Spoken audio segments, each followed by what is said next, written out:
अच्छा दोस्तों, ये जो है ना, ये मेरे जो मुर्गियाँ हैं उनका सेटअप है। मैं आपको वो दिखाता हूँ, ठीक है। मतलब कि घर के इस्तेमाल के लिए जो है ना वो आपके अंडे वगैरह हो जाते हैं, ठीक है। अब मैं इनको खोलता हूँ। ये मैंने ऑटोमेटिक सिस्टम लगाया हुआ है, इसके बारे में मैं आपको बाद में बताऊँगा, ठीक है। और ये देखें, ये गोल्डन मुर्गियाँ सारी हैं, ठीक है, ऑस्ट्रेलोप मुर्गे के साथ। और इनका मैंने जो सेटअप बनाया हुआ है वो ये देख लें, ये ठीक है। और मैं भी आपको इनका शायद अभी रोशनी नहीं है इधर, इनका इस तरह ये सेटअप है इनका अंडों वगैरह के लिए। और ये नीचे ये घूमती रहती हैं, ठीक है। एक तो ये है सेटअप, ठीक है।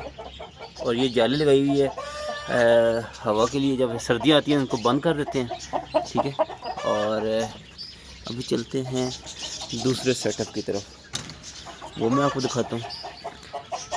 ये दूसरा सेटअप है, इसमें भी देखें ऑटोमेटिक सिस्टम लगा हुआ है, ठीक है, पानी का। और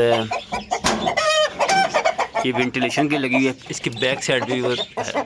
सर्दियों में ये बंद कर देते हैं और गर्मी। ये ऑस्ट्रेलोप है सारी, ये सारी ऑस्ट्रेलोप ब्रीड है ये। और ये इनके अंडों का सेटअप ये बना हुआ है। इससे ये होता है कि गंद वगैरह नहीं बनता। और ये इनका दानों वाला है सेटअप, ये भी टूट के फिलहाल, लेकिन इसके साथ जो है ना वो ये रस्सी बांधी हुई है पाला वगैरह बांधने के लिए। तो इसी के साथ मैं जाना चाहूँगा आफ्ताब पाकिस्तान बर्ड कलेक्शन।